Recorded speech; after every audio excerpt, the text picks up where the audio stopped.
My mother is celibate. She's not really looking for any type of marriage. Celibate? Yeah, she's celibate. How many kids does she have? Just me and my little brother. And she's been celibate for how long? Since my brother was born. So my brother's 9 now. So for what reasons? Because of the father of my brother was also a toxic relationship. She just kind of was focused Your mother's celibate because her baby daddy was toxic? Well, no, I would say she's celibate because she has the same beliefs. Like, she's Christian, she wants to get married, and she can't be that. But that, see, do you realize how crazy that sounds? Yeah, no, you got 2 kids out of wedlock by 2 different men, and then you want to become celibate. See, what you're showing is even your mama is a problem. How so? You may love your mama, but your mama's a problem. You don't get to go and be a reborn Christian and be celibate for 9 years and then start saying the problem with men. If you were making $100K a year, how much would you expect your man to make? Equal or more. Why? Because when I look for a partner, I look for equal. Or if it's more, I'm not complaining, but it's got to be equal. What do you think about this statement? My money is our money, her money is hers. I agree. Okay. I 100% agree. Why? Our money is our money, but her money is her money, right? She's earning for herself. But like, oh fuck, no. You expect a man to protect and provide for you? Yes. If a man is expected to provide and protect, shouldn't he have some form of authority over his woman? No, not at all. Why? A relationship is 50-50. But it's not 50-50 if his money is our money and your money is yours.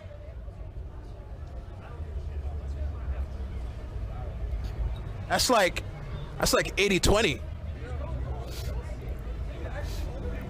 I agree with the concept that our money is our money, her money is her money, because I do expect that in my future, but a man cannot claim authority over a woman is not his property. A woman cannot claim authority over her man, because he is not her property. Dude almost wrecked. Shit. Stitch this with your hottest take. Dating in your mid-20s is a complete waste of time.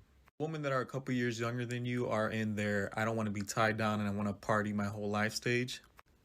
Then the women who are a couple years older than you immediately want you to marry them, have their kids, because they realize their value has been diminished because they spent their entire 20s partying and getting used up by the streets.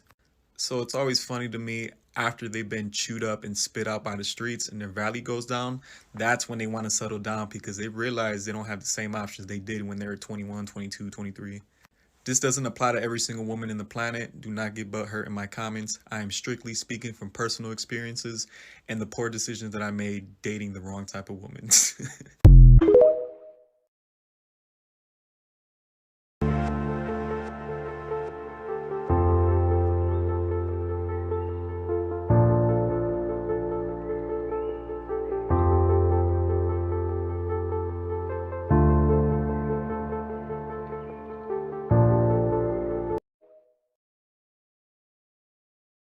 Girls' night out at the club.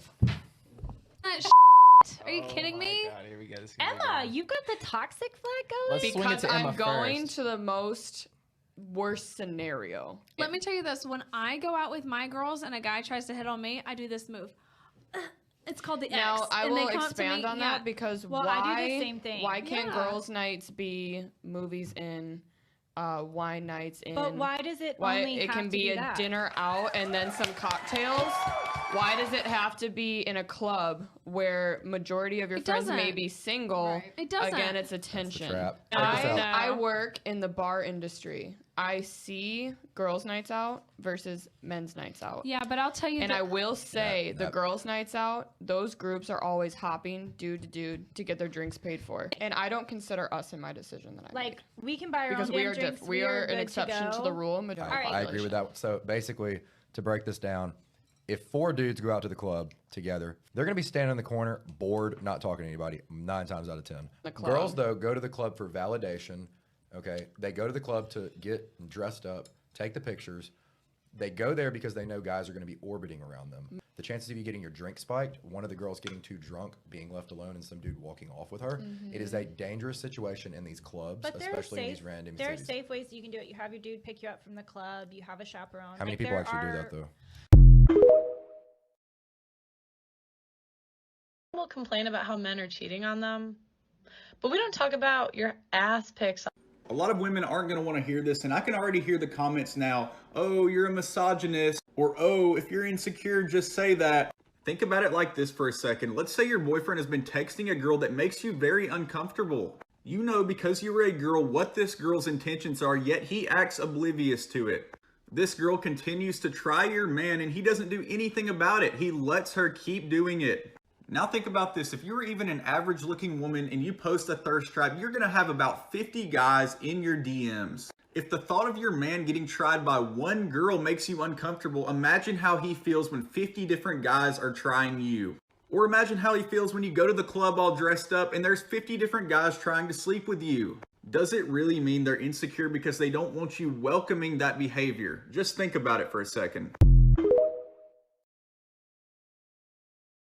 I think you're incredibly rude, and you have a small dick. I already know I'm gonna have a very great relationship, and like my end game with like who I'm with, they will put up with me.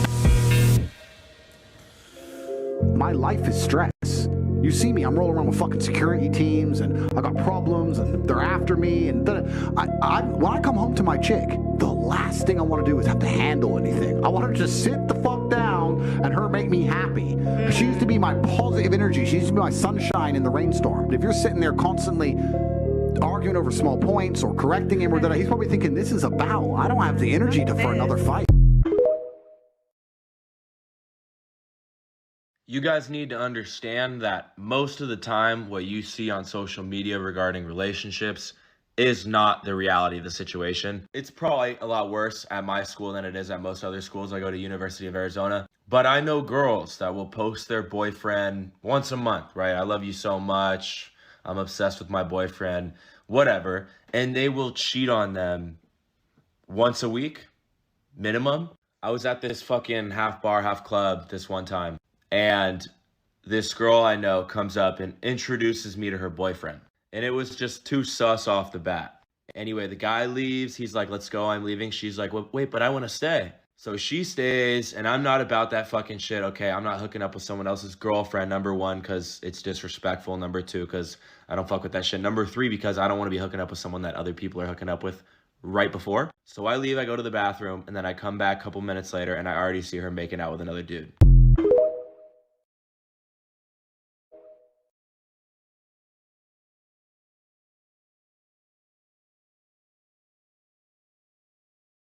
Because it is ghetto. Choose a better sexual partner next time. You can't just say that about a person's situation. It's probably just way more nuanced. I don't care. So researchers have discovered that promiscuity negatively affects women in a terrible way. Here's the deal. The more sexual partners women have, and the younger they are when they lose their virginity, the worse off they are as a wife and a mother. They're terrible choices for marriages, unfortunately. A woman that was a virgin till the age of 20 and had one partner, for example, you know, you wife her up in her mid to late 20s, is a better choice than a woman that's had 100 partners and lost her virginity at 14 or 15 or whatever age this one was when she started fooling around with guys and racking up a notch count. There's no way I'm this hot and single. Honestly, you think the way you do because you've been over-validated by a bunch of simp men on the internet that have hyperinflated your ego. And this is exactly why you tell men to date with the intention of marriage. First of all, you'd stop the sexual objectification of women. Second of all, you're going to get men to actually ask themselves, what real value does this woman bring to my life, instead of what are the right things I can say on this date to get in her pants by the end of the night. And lastly, you're going to humble a lot of women like her to realize that they have to bring real value to the table and they can't just rely on their looks. Girl keeps it real about feminism.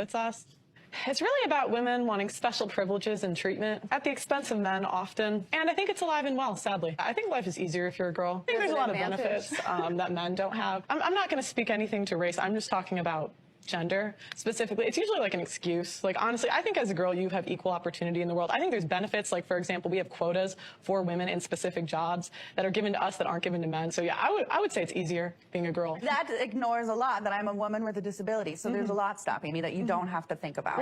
I'm talking about as a woman. So the barriers, right, that we constantly ignore that are very much systemic and microaggressive, right? We see them and experience them every day. Like what in the U.S.? Like what? What would you like to know an example of? I know you said that there is like barriers. I want to know what barriers in the U.S. today as a woman. Well, as a woman or as a woman of color? Let's be specific. As a woman. I said as a woman. Well, no, I can't answer as a woman. I can't make this shit up. Y'all heard it. Worse than the like who trying to work? Like who trying to do all that for the money? Just give me the money. You doing too much. You got to earn it. No, I'm not in earning shit. Like in any aspect of life. In any aspect of life, you got to earn that. Earning nothing. I'm sorry. See, that's the problem. Not. Women be thinking they just deserve shit for existence. I do. They do. He from Baltimore. How can he say? We'll be fighting an uphill battle with that one. What? He fighting an uphill battle. One of my best dudes was from Baltimore. He spent it so good, and he was only like 20. You are a man and you can't pay all the bills. I do not want you to join any mass. Okay, I just want to start this video out by saying this. Paying bills is not masculine or feminine, y'all.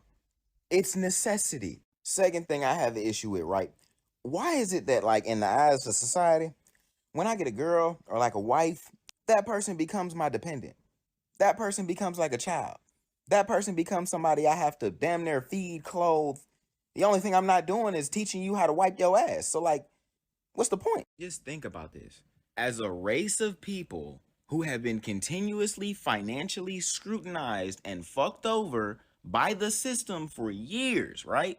For as long as we can remember, we've always been at some type of financial disadvantage when it comes to this country, right? So why in the hell would the first thing you judge me on be how much bread I got in a disadvantaged situation like that systemically? Like, that doesn't even make sense.